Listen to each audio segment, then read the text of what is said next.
On nous a appris quelque chose de très simple. Cherche la sécurité.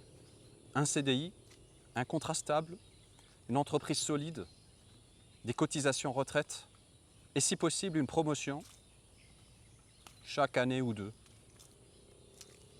C'est le modèle classique.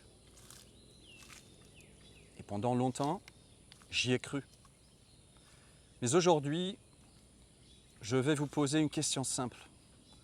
Qu'est-ce que la sécurité vraiment ? La plupart des gens confondent deux choses. La stabilité et le contrôle.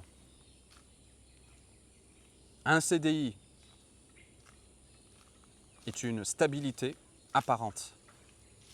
Un salaire régulier, une fiche de paie, des droits sociaux, une retraite théorique.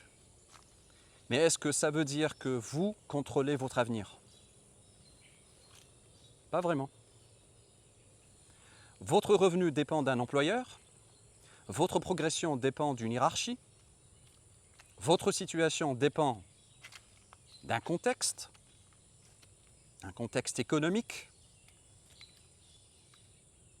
votre fiscalité dépend de décisions qui vous dépassent, décisions politiques auxquelles vous ne prenez pas part.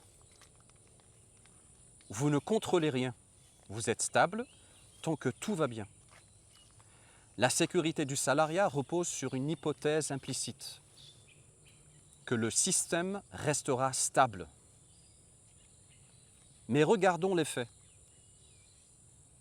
Entre restructuration, licenciement économique bien sûr, crise sanitaire, inflation, réforme fiscale, la stabilité est fragile, très fragile.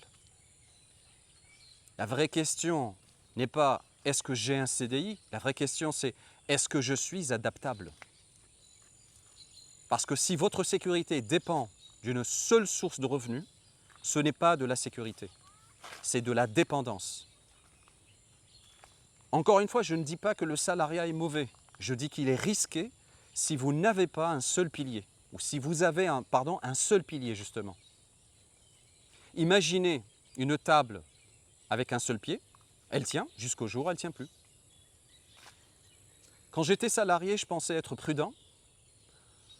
En réalité, je concentrais 100% de mes revenus sur une seule entité. Une seule décision pouvait impacter toute ma vie. Et ça, je ne l'avais jamais vraiment analysé. Parce que le système nous rassure, il nous donne des fiches de paie, il nous donne un cadre, il nous donne une illusion de prévisibilité. Mais la prévisibilité, justement, n'est pas la sécurité. La vraie sécurité, selon moi, repose sur trois choses. Premièrement, la compétence. Si vous avez des compétences transférables, vous pouvez rebondir. Deuxièmement, la diversification. Plusieurs sources de revenus, plus de résilience. Troisièmement, l'adaptabilité. Dans un monde qui change vite, la capacité à pivoter est essentielle.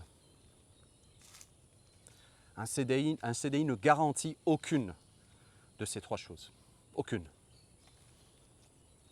Le jour où j'ai compris ça, j'ai arrêté de chercher la sécurité. J'ai commencé à chercher la capacité d'adaptation. Et c'est totalement différent. Au lieu de me demander comment sécuriser mon poste, je me suis demandé comment sécuriser mes compétences. Comment devenir utile dans plusieurs contextes. Comment créer de la valeur ajoutée, indépendamment d'une structure. Ce n'est pas le confort que je cherchais. C'était construire plusieurs sources de revenus, mais c'était quelque chose qui demandait du temps. Je devais me former, et ça demandait de l'énergie. Je devais entreprendre, et ça demandait du courage. Mais au moins, c'était sous mon contrôle. Beaucoup de gens restent salariés par peur. Je les comprends. L'inconnu est angoissant. Mais posez-vous la question suivante, de manière honnête. Est-ce que vous restez par stratégie ou par peur? Et rappelez-vous, la sécurité parfaite n'existe pas, ni dans le salariat, ni dans l'entrepreneuriat. Vous voyez vos risques. Dans le salariat, les risques sont invisibles jusqu'au jour où ils apparaissent.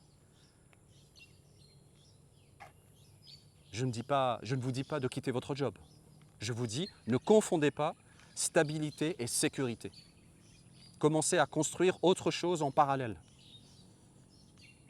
Développer des compétences, tester des projets, créer un revenu complémentaire. Même petit, même lent, mais commencez dès aujourd'hui. La vraie sécurité, ce n'est pas un contrat. C'est votre capacité à créer de la valeur. Si demain, tout s'arrête, est-ce que vous avez autre chose à côté? Si la réponse est non, ce n'est pas une critique, c'est un signal. Dans les prochaines vidéos, je vais vous montrer concrètement comment commencer à construire un revenu en parallèle, comment tester sans tout quitter et comment analyser rationnellement votre situation, pas avec émotion, mais avec stratégie. Si ce genre de réflexion vous parle, abonnez-vous. On va parler d'indépendance, mais intelligemment. À bientôt les amis.